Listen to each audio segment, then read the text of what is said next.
polisi itu meyakini dan akan membuat skenario kedua. Skenario kedua itu sebagaimana yang menimpa Gus Nur dan Bambang Tri, tetapi nampaknya itu tidak bisa karena pertama yang dilawan ini sosok yang pendidikannya jelas, semuanya bergelar doktor ya, dan menguasai media secara penuh serta ada bukti-bukti akademisnya ya. Jadi nampaknya polisi kesulitan di doktrin ini untuk membuktikan bagaimana mencari kesalahan kalau yang dilaporkan tidak jelas.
Terima kasih kepada semua yang hadir di ruangan ya. Mas Roy nanti ada pertunjukan khusus, teman-teman belum lihat dia bawa wayang ya, dan dia selalu membawa kaos baru gitu ya. Oke. Kalau ini enggak ya, buku.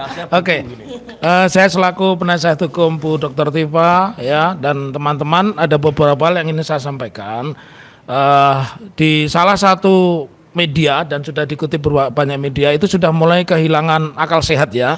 Misalnya mau demo, mendeadline Polda supaya 14 hari tetap tersangka, kalau tidak akan demo tanpa BH, tanpa celana dalam. Ini kan bukan logika hukum, dan ini mohon maaf ya, ini sudah komunis pun kayaknya juga bukan ya ini ya. Ini pokoknya orang yang sudah kehilangan akal sehat. Kalau pesan saya sebagai penasihat hukum itu tolong tokoh-tokoh itu diperiksa dulu, digrogol ya di rumah sakit jiwa, karena tidak ada perspektif apapun yang bicara tentang hukum. Nah, kembali kepada persoalan awal bahwa kenapa kepolisian itu begitu lama, karena dari semula polisi itu meyakini dan akan membuat skenario kedua. Skenario kedua itu sebagaimana yang menimpa Gus Nur dan Bambang Tri, tetapi nampaknya itu tidak bisa karena pertama yang dilawan ini sosok yang pendidikannya jelas, semuanya bergelar doktor ya, dan menguasai media secara penuh serta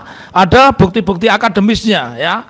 Jadi bukti akademis bukan hanya buku-buku, ini kumpulan dari penelitian mereka, tetapi mereka sudah ketemu kepada sumber-sumber primer yang memang tidak pernah mengkonfirmasi tentang keberadaan ijazah. Dan yang terbaru cerita yang menurut saya unik itu perlu dipertanyakan dari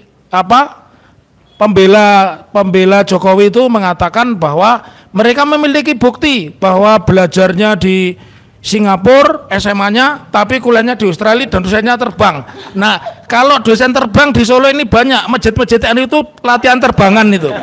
Nggak usah jauh-jauh ke Australia, apalagi ke Singapura. Jadi makin tidak karuan. Saya meyakini polisi ini dihadapkan pada satu kesulitan yang luar biasa. Satu, kalau menetapkan tersangka di antara mereka ya, pertama mereka akan terhambat oleh persepsi faktual. Kenapa? Secara administrasi Pak Jokowi ini laporannya memiliki kelemahan karena Pak Jokowi tidak menyebut nama.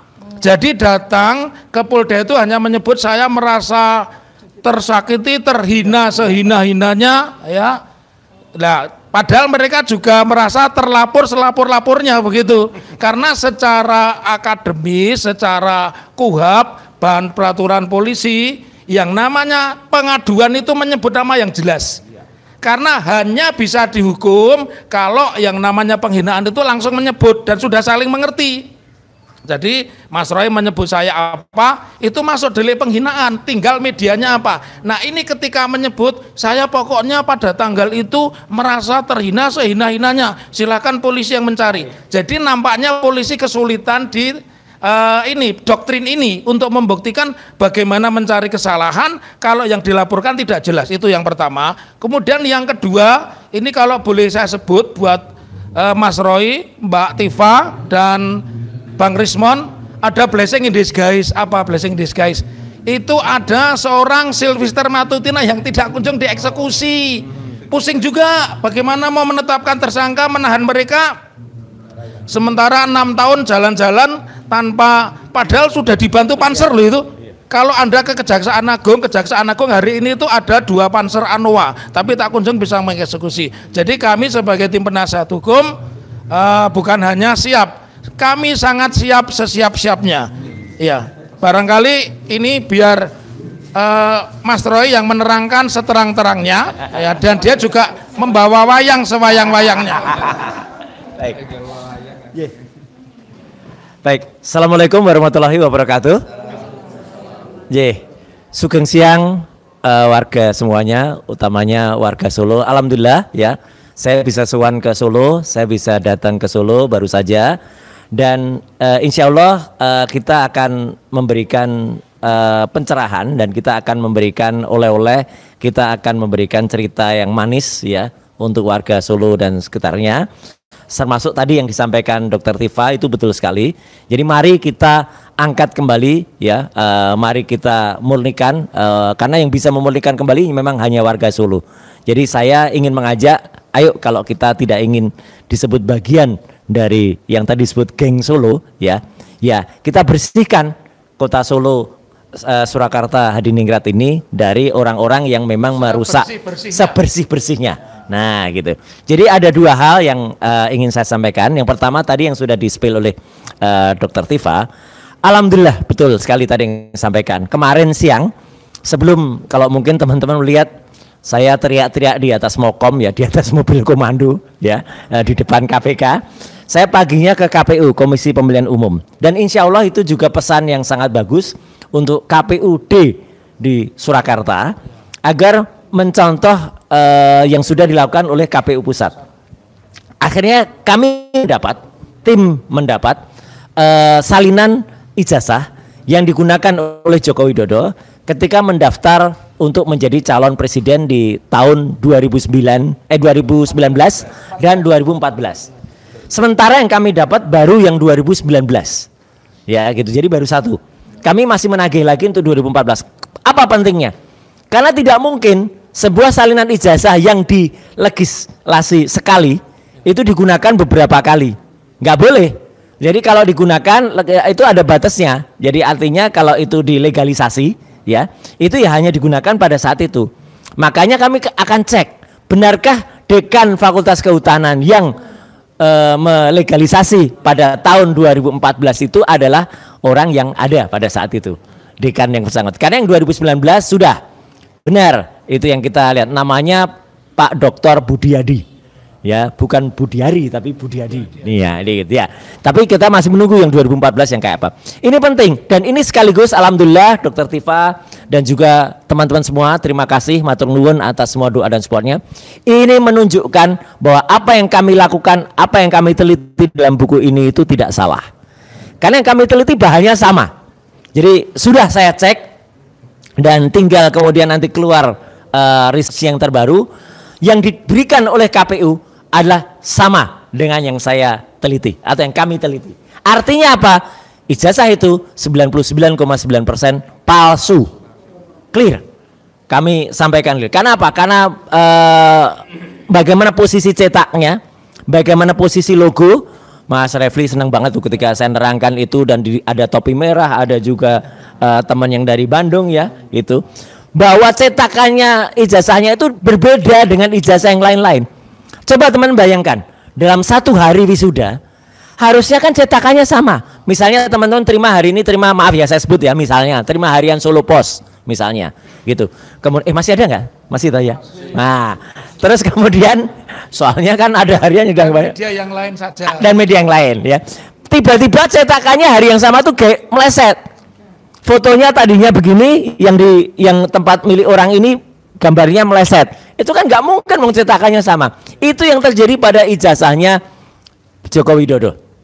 Dibandingkan dengan Fronojiwo, nomor 1115 dibandingkan dengan almarhum Hari Mulyono 1115 dibandingkan 1116 dibandingkan dengan Sri Murti Ningsih ya 1117 itu beda. Padahal 3 nama tadi sama persis, posisi tulisannya, posisi logonya itu sama plek ketiplek, sama plek.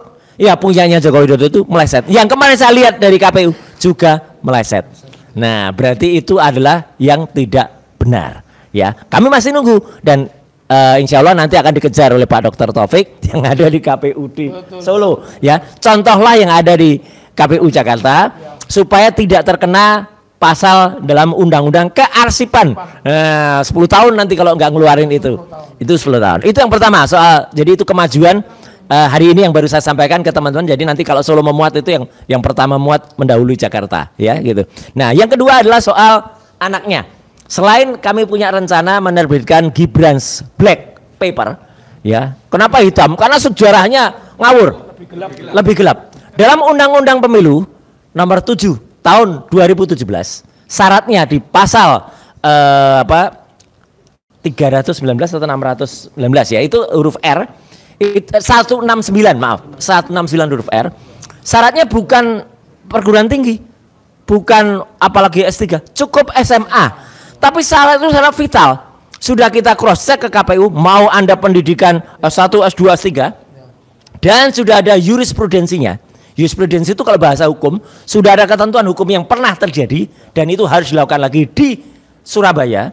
Seorang caleg partai Nasdem waktu itu mendaftar, dia sudah doktor di Amerika, karena dia nggak punya ijazah SMA nggak bisa, karena ijazah SMA-nya tidak ada, maka tidak ada.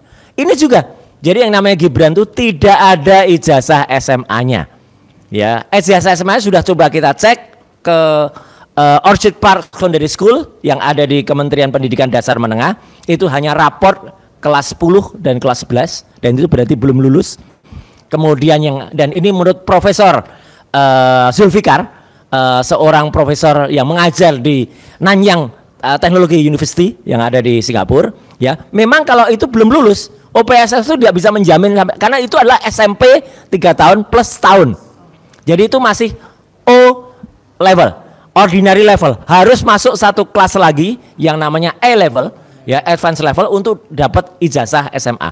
Dan ternyata menurut orang Indonesia yang mengantarkan Gibran ketika ada di UTS Insearch di Sydney, Gibran waktu itu tidak selesai.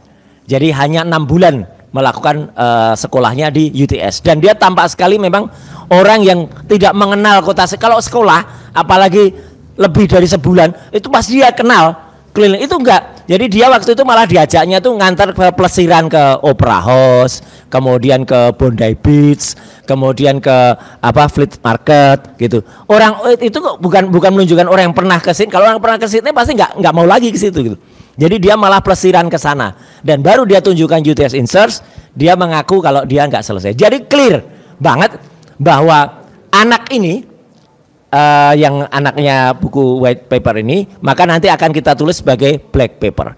Jadi artinya teman-teman semua, ya itu kesimpulan yang ingin kami sampaikan dan singkat kata, ya kami hadir sekali lagi untuk menjelaskan kepada masyarakat bahwa sebenarnya apa yang sudah terjadi ini sudah diramalkan oleh para pujangga kita dulu, ya apa yang terjadi ini sudah diramalkan dulu dengan kisah Goro-goro, bumi gunjang ganjing, langit kelap-kelap, ya. Ono cerita ing Surakarta Hadiningrat, nggih. Ono sing jenenge Petruk. Petruk tahu dadi ratu Petruk iki. Nemu jimat Kalimasoto. Ning ora iso pas dadi ratu. Dhewekne pating petakilan pas dadi ratu. Jenenge dadi Prabu Wel Geduel Beh, Prabu Kantong Bolong. Kenapa jenenge Kantong Bolong? Karena kantonge ana 17.000 triliun ning kantong. Ana 11.000 triliun ning kantong tengen. Kabeh zong. Petruk tau nyiptake kendaraan titihan sing jenenge SMK. SMK goib Dadi SMK saiki dienggo jeneng partai anake. Gajah. Kenapa jenenge gajah? Soale gajah kuwi gak duwe ijazah. Dadi Petruk numpak gajah sing gak duwe ijazah. Petruk tau numpak banteng. Neng malah ditendang karo banteng. Dipecat. Banteng ketaton. Krana wis joso nganterke Petruk ning ora dianggep. Nah, Petruk saiki dadi numpake ora banteng lagi neng celeng, ya. Banteng celeng. Nah, suara Petruk. Nah, ikut kisah Petruk sing terus karo Semar, Gareng, Petruk Bagong. Singkatannya apa? SGPLB. SGPLB ini dudu sekolah guru luar biasa. Neng Semar, Gareng, Petruk lan Bagong. Nah, Petruk saya diteruske kalau sing jenenge Petruk cilik. Petruk cilik mengko ana judul bukune Gibran Black Paper. Terus Petruk cilik saking senenge dua buku mengko abdi launching ugi neng Surakarta Hadiningrat sesuk neng sadurunge nyanyi karo lagu sing ciptake karo Om Refli. Rasa gelap hidup penat dunia rasa fu fa fa maksulin saja. Yuk nyanyi bareng-bareng. Rasa gelap hidup penat dunia rasa fu fa fa maksulin saja. Bumi goncang ayeng langit kelap-kelap. Konco-konco wis ditunggu ning ruang sebelah. Pancep kayon. Matur nuwun.